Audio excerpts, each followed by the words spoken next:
जरा एक पल के लिए कल्पना कीजिए, एक अकेला इंसान अपने कमरे में बैठा है। हाँ, और वो कुछ बड़ा कर रहा है, राइट? बिल्कुल। उसका जो आईक्यू है ना, वो 400 के लेवल पर काम कर रहा है और वो सिर्फ 3 हफ्तों के अंदर एक $multi-billion कॉर्पोरेशन के पूरे सॉफ्टवेयर इंफ्रास्ट्रक्चर को उखाड़कर पूरी तरह से नया बना देता है। सुनने में एकदम किसी साई-फाई फिल्म की कहानी लगती है। हाँ, मुझे भी पहली बार में यही लगा था। लेकिन आज हम जिन स्रोतों का इस गहन विश्लेषण में अध्ययन कर रहे हैं ना, उनके हिसाब से ये भविष्य की कोई काल्पनिक स्थिति बिल्कुल नहीं है। सही कहा आपने।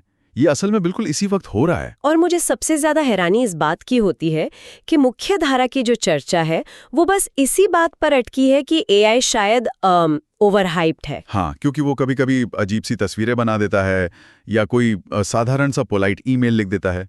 लोग बस वहीं तक देख पा रहे हैं। पेश कर रहे हैं। उनका तो सीधा दावा है कि एआई भयानक रूप से अंडरहाइप्ड है। मतलब लोगों को अंदाजा ही नहीं है कि क्या होने वाला है। देखिए, जो चीज लोगों की नजरों से बच रही है ना, वो ये है कि हम सिर्फ एक नए सॉफ्टवेयर टूल के युग में नहीं जी रहे हैं। तो फिर हम किस युग में हैं?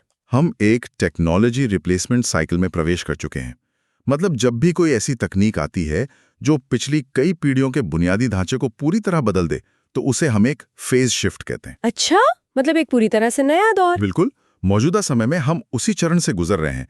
पिछले 40 सालों में जो भी सिस्टम्स बनाए गए थे, जिन पर आज की पूरी दुनिया टिकी हुई है, उन्हें पूरी तरह से विस्थापित किया जा रहा है। लेकिन लोग तो इसे बस काम को थोड़ा तेज करने वाला टूल समझ रहे हैं। वही तो सबसे बड़ी समस्या है। लोग एआई को मौजूदा काम की स्पीड बढ़ाने के नजरिए से देख रहे हैं, जबकि ये पूरे काम के स्वरूप को ही खत्म करके उसे दोबारा गढ़ने की ताकत रखता है। इस पूरी प्रक्रिया को समझने के लिए स्रोत में जो सबसे बुनियादी तर्क दिया गया है ना, वो मुझे बहुत दिलचस्प लगा। इंटेलिजेंस के कमोडिटाइजेशन वाला तर्क है ना? हाँ, बिल्कुल। स्रोत कहता है कि बुद्धिमत्ता या इंटेलिजेंस अब एक कमोडिटी बन गई है। एक ऐसी यूटिलिटी जिसे आप जब चाहें बस इस्तेमाल कर सकते हैं। बिजली और पानी की तरह? एकदम। इसके लिए पानी वाला रूपक बहुत सटीक बैठता है। देखिए, सदियों तक पानी हासिल करने का मतलब क्या था? आपको कुआं खोदना पड़ता था। हाँ, जमीन तलाशो, फिर हफ्तों तक खुदाई करो और फिर उम्मीद करो कि शायद पानी निकलेगा। कंपनियों के लिए भी बुद्धिमत्ता हासिल करना बिल्कुल ऐसा ही था। मतलब टैलेंट खोजना, भारी भरकम सैलरी देना और सालों तक उनकी ट्रेनिंग करवाना। सही कहा। ये सब उनका कुआं खोदने का तरीका था। लेकिन आज क्या है? आज एआई मॉडल्स के एपीआई के जरिए बुद्धिमत्ता एक नल के पानी की तरह हो गई है। बस प्लग इन करो और नल चालो। हाँ, बस कनेक्शन जोड़िए और उच्च स्तर की कॉग्निटिव पावर या संज्ञानात्मक शक्ति आपके पास तुरंत उपलब्ध है। मैं तो ये सोचकर ही हैरान हूँ। और बताएं, इस कमोडिटाइजेशन का दायरा सिर्फ आईक्यू या तार्किक बुद्धिमत्ता तक ही सीमित नहीं है। मतलब ईक्यू भी? बिल्कुल। स्रोत बहुत स्पष्ट रूप से ईक्यू यानी इमोशनल इंटेलिजेंस और प्रोसेस इंटेलिजेंस के भी एक यूटिलिटी में बदलने की बात करता है। Process intelligence? थोड़ा इसे समझाएंगे? हाँ, देखिए, प्रोसेस इंटेलिजेंस का मतलब है किसी भी संगठन या कंपनी के अंदर होने वाले जटिल कामों की गहरी समझ। अच्छा, जैसे सप्लाई चेन वगैरह? एग्जैक्टली। पहले किसी कंपनी में सप्लाई चेन की दिक्कत को समझने के लिए कंसल्टेंट्स की पूरी टीम 6 महीने तक लोगों का इंटरव्यू लेती थी। बाप रे, 6 महीने? और अब एक एआई सिस्टम कंपनी के पूरे डेटाबेस और लॉग्स का विश्लेषण करके 10 मिनट में बता सकता है कि किस वेयरहाउस में या किस कर्मचारी के स्तर पर काम अटका हुआ है। ये तो वो प्रोसेस इंटेलिजेंस है जो पहले सिर्फ दशकों के अनुभव वाले लोगों के पास होती थी। बिल्कुल। और अब ये मांग पर उपलब्ध है। लेकिन मशीन और ईक्यू, ये मुझे थोड़ा विरोधाभासी लगता है। वो क्यों? मतलब भावनाएं तो पूरी तरह से मानवीय अनुभव है ना। मैं सोच रही थी कि एक मशीन के पास भावनात्मक बुद्धिमत्ता कैसे हो सकती है और कोई बिजनेस इसे प्लग इन की तरह कैसे इस्तेमाल कर सकता है। आपका सवाल बहुत जायज है। देखिए, मशीन भावनाओं को इंसान की तरह महसूस नहीं करती है, लेकिन वो मानवीय व्यवहार के पैटर्न को किसी भी इंसान से बेहतर पहचान सकती है। पैटर्न पहचानना? मतलब कैसे? मान लीजिए कोई ग्राहक बहुत गुस्से में है और कस्टमर केयर पर कॉल करता है। एक इंसान शायद चिढ़ जाए या उसका धैर्य जवाब दे जाए। हाँ, जाहिर सी बात है, इंसान तो इंसान है। लेकिन एआई, जिसे ईक्यू के लिए प्रशिक्षित किया गया है, वो ऐसा नहीं करेगा। वो तुरंत उस ग्राहक की भाषा, उसके वाक्यों की बनावट और उसके टोन का विश्लेषण करता है। अच्छा, मतलब वो बिना गुस्सा हुए रिएक्ट करेगा। एग्जैक्टली। वो बिना थके लगातार सहानुभूति के साथ और बहुत शांत तरीके से बात कर सकता है, स्थिति को बेहतरीन तरीके से संभाल सकता है। तो व्यापारिक स्तर पर इसका मतलब हुआ कि कंपनी को अब हजारों कर्मचारियों को धैर्य और सहानुभूति की ट्रेनिंग नहीं देनी पड़ेगी? बिल्कुल नहीं। वे बस उस कम्युनिटाइज्ड EQ को अपने सिस्टम में इंटीग्रेट कर लेंगे, फिर वो AI हर ग्राहक के साथ एक आदर्श और समझदार इंसान की तरह बर्ताव करेगा। ये तो सच में बुद्धिमत्ता का दायरा बहुत बड़ा कर देता है। लेकिन मेरे दिमाग में एक सवाल आ रहा है। हाँ, पूछिए। अगर ये बुद्धिमत्ता की बिजली इतनी आसानी से उपलब्ध है, तो हर कोई रातों रात आइंस्टीन क्यों नहीं बन गया? ये एक बहुत ही बढ़िया सवाल है। मतलब ज्यादातर लोग तो आज भी AI का इस्तेमाल सिर्फ अपनी मीटिंग्स के नोट्स बनाने या कोई साधारण सा ईमेल ड्राफ्ट करने के लिए ही कर रहे हैं। हाँ, बस लाइट यूज कर रहे हैं। वही तो। और स्रोत में तो सीधा 300 से 400 IQ वाले साइबॉर्ग की बात कही गई है। मतलब एक इंसान और मशीन मिलकर 400 IQ का स्तर कैसे छू सकते हैं? मुझे तो ये दावा थोड़ा अतिरंजित लग रहा है। मैं समझ सकता हूँ कि ये थोड़ा नाटकीय क्यों लगता है, लेकिन ये नाटकीय इसलिए लगता है क्योंकि ज्यादातर लोग अभी भी उसी लाइट यूज वाले चरण में फंसे हैं। तो ये लाइट यूज और 400 IQ वाले साइबॉर्ग में क्या फर्क है? लाइट यूज का मतलब है एक सीधा सा सवाल पूछना और उसका जवाब पा लेना। ये बिल्कुल ऐसा है जैसे एक छोटे से बल्ब को जलाने के लिए किसी विशाल पावर प्लांट का इस्तेमाल करना। अरे वाह, ये एनालॉजी बहुत अच्छी है। हाँ, लेकिन जो 400 IQ वाला साइबॉर्ग है ना, उसका निर्माण डीप रिसर्च साइकिल के जरिए होता है। डीप रिसर्च साइकिल, ये क्या होता है? इसमें इंसान AI को सिर्फ एक टूल की तरह इस्तेमाल नहीं करता, वो उसे एक रिसर्च पार्टनर मानता है। यहाँ जो प्रॉम्प्ट्स होते हैं वो सिर्फ 1 या 2 वाक्यों के नहीं होते। तो कितने बड़े होते हैं? वो कई पन्नों के होते हैं। कई पन्नों के प्रॉम्प्ट्स। तो ये काम कैसे करता है? इसके पीछे की प्रक्रिया क्या है जो एक सामान्य इंसान को 400 IQ के स्तर तक ले जाती है? मैं समझाता हूँ। एक 400 IQ वाले आउटपुट के लिए ना, इंसान कई अलग-अलग AI मॉडल्स को एक साथ एक ऑर्केस्ट्रा की तरह संचालित करता है। अच्छा, मतलब एक साथ कई मॉडल्स का इस्तेमाल? बिल्कुल। मान लीजिए किसी नई वैज्ञानिक खोज या किसी बहुत जटिल कानूनी दस्तावेज का विश्लेषण करना है। ठीक है। इंसान क्या करेगा? वो एक मॉडल को हजारों पन्नों का डेटा देगा और उसमें से पैटर्न खोजने को कहेगा। फिर वो उस खोजे गए पैटर्न को दूसरे मॉडल में डालेगा और कहेगा कि देखो इस तर्क में क्या-क्या कमियां हैं, वो ढूंढो। अरे वाह, मतलब क्रॉस चेक करवा रहा है। और उसके बाद वो एक तीसरे मॉडल को उन कमियों को दूर करने के लिए नए समाधान सोचने का निर्देश देता है। तो इंसान यहाँ खुद बैठकर बुनियादी काम नहीं कर रहा है। बिल्कुल नहीं।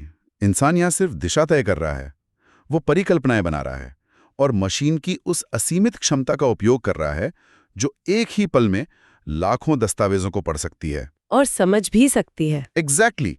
जब मानवीय रचनात्मकता और मशीन की असीमित प्रोसेसिंग पावर इस तरह एक लूप में जुड़ती है ना, तब जो समाधान निकलते हैं वो किसी भी एक इंसानी दिमाग की पहुंच से बहुत बाहर होते हैं। अच्छा, तो इसी अवस्था को सोर्स 300 से 400 IQ वाला साइबोर्ग कह रहा है। हाँ, इसी ह्यूमन मशीन कोलैबोरेशन को। ये अब समझ में आया। मतलब इंसान सवालों का आर्किटेक्ट बन जाता है और मशीन उसके डेटा इंजन की तरह काम करती है। बहुत सही तरीके से समराइज किया आपने। तो स्वाभाविक रूप से मेरा अगला सवाल ये है कि जब इस तरह की बुद्धिमत्ता हमारे पास है, तो बाजार में सबसे बड़ा आर्थिक अवसर कहाँ है? ये सबसे दिलचस्प हिस्सा है इस पूरे विश्लेषण का। हाँ, क्योंकि अक्सर हम सिलिकॉन वैली की बड़ी कंपनियों को देखते हैं जो अरबों डॉलर खर्च करके बस अगला सबसे शक्तिशाली मॉडल या फ्रंटियर मॉडल बनाने की होड़ में लगी हैं। हाँ, हर कोई नया मॉडल बनाना चाहता है। लेकिन इस स्रोत का दावा तो इसके बिल्कुल उलट है ना? बिल्कुल उलट है। स्रोत का कहना है कि असली पैसा और असली क्रांति इन नए मॉडल्स को बनाने में नहीं है। तो फिर कहाँ है? असली अवसर है लेगेसी डिस्ट्रक्शन में। लेगेसी डिस्ट्रक्शन, ये शब्द ही अपने आप में बहुत भारी लगता है। हाँ, लेकिन ये इस पूरे विश्लेषण का सबसे महत्वपूर्ण हिस्सा है। लेगेसी का मतलब है वे पुराने सॉफ्टवेयर और सिस्टम्स जिन पर आज की पूरी दुनिया का व्यापार चल रहा है। स्रोत में तो ऑरेकल, सैप और माइक्रोसॉफ्ट ऑफिस जैसे बड़े नामों का सीधा जिक्र किया गया है। बिल्कुल, ये वो सिस्टम्स हैं जो दशकों पहले बनाए गए थे। हाँ, आज दुनिया की लगभग हर बड़ी कंपनी का पेरोल, इन्वेंट्री और सारा डेटा इन्हीं पर तो टिका है। और स्रोत का तर्क यही है कि सबसे बड़ा वित्तीय अवसर इन 40 साल पुराने सिस्टम्स को हटाकर उनकी जगह तेज, सस्ते और AI नेटिव विकल्प तैयार करने में है। ये मुझे उस रूपक की याद दिला रहा है मतलब किसी पुरानी और कमजोर हो चुकी इमारत को नया रंग रोगन करके स्मार्ट बनाने की कोशिश करने के बजाय उसे डायनामाइट से गिरा दो। हाँ, उसे पूरी तरह से गिरा दिया जाए और उसी जगह पर कुछ ही हफ्तों में एक नया स्मार्ट सिटी खड़ा कर दिया जाए। ये स्मार्ट सिटी वाला रूपक बहुत सटीक है। इसके पीछे की तकनीकी सच्चाई को समझना बहुत जरूरी है। वो कैसे? देखिए, ये जो पुराने लेगेसी सिस्टम्स है ना, ये करोड़ों लाइनों के कोड से बने हैं। इन्हें कई दशकों में अलग अलग प्रोग्रामर्स ने लिखा था। और शायद उनमें से कई तो अब इस दुनिया में भी नहीं होंगे। बिल्कुल। और इनमें से कई प्रोग्रामिंग भाषाएं जैसे कोबोल वगैरह अब कोई इस्तेमाल भी नहीं करता। हाँ, कोबोल डेवलपर्स तो अब मिलते ही नहीं है। सही कहा। तो पहले के समय में अगर कोई बैंक या बड़ी कंपनी अपने इस पुराने सिस्टम को किसी नए सिस्टम में बदलना चाहती थी तो उसे क्या करना पड़ता था? मुझे लगता है हजारों लोगों को काम पर रखना पड़ता होगा। हाँ, उन्हें उस पुराने और बिना डॉक्यूमेंटेशन वाले कोड को मैनुअली पढ़ना पड़ता था, ये समझना पड़ता था कि वो कोड असल में कर क्या रहा है, और फिर उसे नई भाषा में लिखना पड़ता था। इसमें तो कई साल लग जाते होंगे। साल भी लगते थे और करोड़ों डॉलर भी खर्च होते थे। और सबसे बड़ी बात, फिर भी नया सिस्टम क्रैश होने का डर हमेशा बना रहता था। इसीलिए कंपनियां बदलाव करने से इतना डरती थीं। बिल्कुल, वो उनके लिए एक तकनीकी माइनफील्ड था। एक भी गलत लाइन हटी और पूरा सिस्टम ठप। एग्जैक्टली। लेकिन अब एआई ने इस पूरे गणित को ही बदल दिया है। वो कैसे? अब एआई मॉडल्स के पास इस पुराने कोड को समझने की अभूतपूर्व क्षमता आ गई है। अच्छा, मतलब वो पुराना कोड पढ़ सकते हैं? हाँ, एक एआई नेटिव टीम जो इस डीप रिसर्च वाले स्तर पर काम कर रही है, वो किसी भी कंपनी के दशकों पुराने सिस्टम का पूरा कोड एक एआई मॉडल में फीड कर सकती है। बाप रे! और फिर एआई क्या करता है? एआई बस कुछ ही घंटों में उस पूरे कोड के लॉजिक को समझ लेता है। वो सारी डिपेंडेंसीज का एक मैप बना लेता है और तुरंत पहचान लेता है कि कौन सा हिस्सा फालतू है या अब पुराना पड़ चुका है। ये तो जादू जैसा है। और कहानी यहीं खत्म नहीं होती। उसके बाद वो मॉडल उसी लॉजिक का उपयोग करके एक बिल्कुल नया, आधुनिक और क्लाउड आधारित कोड लिख सकता है। तो जो काम पहले सालों का था, वो अब कुछ ही हफ्तों में हो सकता है, और वो भी बिना किसी मानवीय त्रुटि के। ये सच में $1 ट्रिलियन का बुनियादी ढांचा है जिसे आज के मौजूदा एआई का उपयोग करके बस उखाड़ फेंका जा सकता है। इसीलिए तो इसे इस सदी का सबसे बड़ा अवसर कहा जा रहा है। ये सच में कल्पना से परे है। मतलब हम उन उद्योगों की बात कर रहे हैं जो बदलाव के खिलाफ सबसे ज्यादा कड़े माने जाते थे। हाँ, जो बिल्कुल बदलना नहीं चाहते थे। दशकों की जड़ता अब हफ्तों की चपलता में बदल रही है, और मुझे लगता है यहीं से हमारी चर्चा एक बहुत ही व्यावहारिक संकट की ओर मुड़ती है। आप किस संकट की बात कर रही हैं? देखिए, अगर ओरेकल या सैप जैसे विशाल सॉफ्टवेयर जिन पर पूरी दुनिया का व्यापार टिका है, वो कुछ ही हफ्तों में आउटडेटेड हो सकते हैं या रिप्लेस किए जा सकते हैं, तो कोई भी कंपनी भविष्य की योजना कैसे बना सकती है? ये बहुत ही गहरा सवाल है। मतलब जब आपके पैरों के नीचे की जमीन ही इतनी तेजी से खिसक रही हो, तो कोई सीईओ या लीडर अगले 5 साल का रोड मैप कैसे तैयार कर सकता है? और यही वो सवाल है जो आज हर बड़े बिजनेस स्कूल के सिलेबस को चुनौती दे रहा है। स्रोत में इसका जवाब कैसे दिया गया है? स्रोत में मो गाउडेट का हवाला दिया गया है और इसका जवाब एक बहुत ही शानदार तुलना के जरिए दिया गया है। वो शतरंज वाली तुलना? हाँ, उन्होंने बताया कि जो स्ट्रेटेजिक लीडरशिप या रणनीतिक नेतृत्व है, उसका स्वरूप अब पूरी तरह से बदल चुका है। ये बदलाव है शतरंज के खेल से स्क्वैश के खेल की ओर। ये तुलना मुझे पढ़ते वक्त बहुत दिलचस्प लगी थी। अगर हम इसे थोड़ा गहराई से देखें तो शतरंज तो योजना बनाने का चरम रूप है ना? बिल्कुल। शतरंज में आप आराम से बैठते हैं। हाँ, आप बोर्ड के हर मोहरे की स्थिति का विश्लेषण करते हैं और ये अनुमान लगाते हैं कि अगर मैं एक चाल चलूंगी तो सामने वाला क्या करेगा। आप 10 कदम आगे तक की सोचते हैं। और दशकों से बड़ी कंपनियों का कॉर्पोरेट स्ट्रक्चर इसी तरह तो काम करता है। पंचवर्षीय योजनाएं, लंबे लंबे विजन डॉक्यूमेंट्स और पूर्वानुमान। लेकिन स्क्वैश का खेल इससे बिल्कुल अलग है। हाँ, स्क्वैश में आप एक छोटे से कमरे में होते हैं, गेंद पूरी ताकत से दीवार से टकराती है और आपको पता भी नहीं होता कि वो किस एंगल से, कितनी तेजी से और कब सीधे आपके चेहरे की तरफ वापस आएगी। एकदम सही। स्क्वैश में आप ये योजना बना ही नहीं सकते कि 5 शॉट के बाद आप कहाँ खड़े होंगे। आपके पास प्रतिक्रिया देने के लिए सिर्फ स्प्लिट सेकंड होता है। और आज की तकनीक और बाजार की स्थिति बिल्कुल वैसी ही हो गई है, जब बुद्धिमत्ता की लागत 0 की तरफ जा रही हो और सॉफ्टवेयर डेवलपमेंट का समय सालों से घटकर हफ्तों में आ गया हो। तो ऐसे में 5 साल की योजना बनाना महज एक भ्रम है ना? बिल्कुल। आप एक ऐसी दुनिया के लिए योजना बना रहे हैं जो शायद कुछ महीनों में अस्तित्व में ही नहीं रहेगी। तो इसका मतलब है कि ये जो पुरानी रणनीतियां थीं, वो अब कंपनियों के लिए एक एसेट नहीं बल्कि एक लायबिलिटी या बोझ बन गई हैं। 100%। तो फिर इस स्क्वैश कोर्ट में टिके रहने का तरीका क्या है? कोई कंपनी बचेगी कैसे? इसका एकमात्र तरीका है अत्यधिक चपलता, एक्सट्रीम एजिलिटी। मतलब हमेशा अलर्ट रहना? हाँ, स्रोत समझाता है कि लीडर्स को स्क्वैश के खिलाड़ी की तरह हमेशा अपने पंजों पर तैयार रहना होगा। इसका व्यावहारिक मतलब क्या हुआ कंपनियों के लिए? इसका मतलब है कि कंपनियों को अपनी बुनियादी ढांचे को इतना लचीला बनाना होगा कि अगर कल कोई नया ओपन सोर्स एआई मॉडल बाजार में आ जाए जो उनके मुख्य उत्पाद को रातों रात बेकार कर दे, तो वो पैनिक करने के बजाय तुरंत अडेप्ट कर लें। एग्जैक्टली।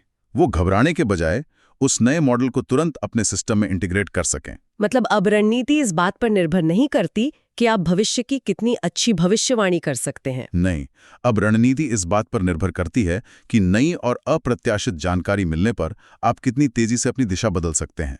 जो कंपनियां अभी भी शतरंज खेल रही हैं, उनका क्या होगा? वो जल्द ही लेगेसी डिस्ट्रक्शन का शिकार हो जाएंगी, वो मिट जाएंगी। इस पूरे विश्लेषण के धागों को एक साथ पिरोना सच में आंखें खोलने वाला अनुभव रहा है। बिल्कुल। हमने शुरुआत की थी इस विचार से कि एआई कोई सामान्य टूल नहीं है, बल्कि ये एक फेज शिफ्ट है। फिर हमने देखा कि कैसे आईक्यू और ईक्यू बिजली और पानी की तरह कमोडिटी बन चुके हैं। और फिर हमने ये भी समझा कि जो लोग इस असीमित बुद्धिमत्ता का उपयोग सिर्फ ईमेल लिखने के लिए कर रहे हैं, वो कैसे उस डीप रिसर्च के जादू से चूक रहे हैं। हाँ, वो जादू जो इंसान को एक 400 आईक्यू वाले साइबॉर्ग में बदल देता है। बिल्कुल। और हमने उस तंत्र को भी गहराई से समझा जिसके जरिए यही साइबॉर्ग दशकों पुराने $1 ट्रिलियन के लेगेसी सिस्टम्स को बस कुछ हफ्तों में उखाड़ फेंकने की क्षमता रखते हैं। और अंत में ये स्पष्ट हुआ कि इस अभूतपूर्व गति ने व्यापारिक रणनीति को शतरंज के उस शांत और गणनात्मक खेल से निकालकर स्क्वॉश की अत्यधिक चपलता में धकेल दिया है। वो एक पूरा पैराडाइम शिफ्ट है। ये सब कुछ साबित करता है कि हम वास्तव में एक ऐसे दौर में हैं जिसे भारी मात्रा में अंडरहाइप किया जा रहा है। लेकिन इस चर्चा को समाप्त करने से पहले ना मेरे दिमाग में एक बहुत ही गहरा विचार आ रहा है जो स्रोत के इन तथ्यों से सीधा उभर कर आता है। अच्छा, वो विचार क्या है? इस पर स्रोत में सीधे तौर पर चर्चा नहीं की गई है, लेकिन इसके नेतार्थ बहुत विशाल हैं। मैं सुनने के लिए बहुत उत्सुक हूं। जरा सोचिए, जब हम कंपनी या मल्टीनेशनल कॉर्पोरेशन शब्द सुनते हैं तो हमारे दिमाग में सबसे पहले क्या आता है? गगनचुंबी इमारतें, एचआर डिपार्टमेंट्स, हजारों कर्मचारी। हाँ, और मैनेजमेंट के कई स्तर। ये पूरा ढांचा इसलिए खड़ा किया गया था क्योंकि किसी बहुत बड़े काम को करने के लिए बहुत सारे इंसानी दिमागों की जरूरत होती थी। सही बात है। लेकिन अब जरा उस दुनिया की कल्पना कीजिए जहां बुद्धिमत्ता सच में एक यूटिलिटी बन गई है। ठीक है। और अगर एक अकेला इंसान 400 आईक्यू की ताकत और उस डीप रिसर्च का उपयोग करके सैप या ऑरेकल जैसे 40 साल पुराने प्रशासनिक ढांचे को कुछ ही हफ्तों में रिप्लेस कर सकता है। ओहो, मैं समझ रहा हूं आप कहां जा रही हैं। हाँ, तो भविष्य में इस कंपनी शब्द का अर्थ ही क्या रह जाएगा? ये तो पारंपरिक अर्थशास्त्र के सबसे बुनियादी सिद्धांतों को ही चुनौती देता है। बिल्कुल। क्या भविष्य की मल्टीनेशनल कंपनी में सच में हजारों लोग होंगे या वो महज एक अकेला इंसान होगा? एक ऐसा इंसान जिसके पास इंसानों का नहीं बल्कि एआई एजेंट्स का एक विशाल नेटवर्क होगा। एग्जैक्टली, जो हफ्तों में नए उद्योग खड़े कर देगा। क्या भविष्य के सबसे बड़ी कंपनियां सिर्फ एक व्यक्ति और उसके प्लग इन किए हुए कॉग्निटिव पावर से चलेंगी? ये विचार डराता भी है और हैरान भी करता है। सच कहूं तो आज के इस गहन विश्लेषण से निकले तथ्यों को देखते हुए ये अब सिर्फ एक कल्पना नहीं लगती। बिल्कुल नहीं। जो भी इस चर्चा को सुन रहा है ना, वो इस पर मनन जरूर करे। जब बुद्धिमत्ता असीमित और तत्काल हो और पुरानी दुनिया के हर कोड को हफ्तों में मिटाया जा सकता हो, तो अगली चीज जो हमेशा के लिए बदल जाएगी वो क्या होगी? बहुत ही शानदार सवाल है सोचने के लिए। इसी विचारोत्तेजक सवाल के साथ हम आज के इस गहन विश्लेषण को यहीं समाप्त करते हैं।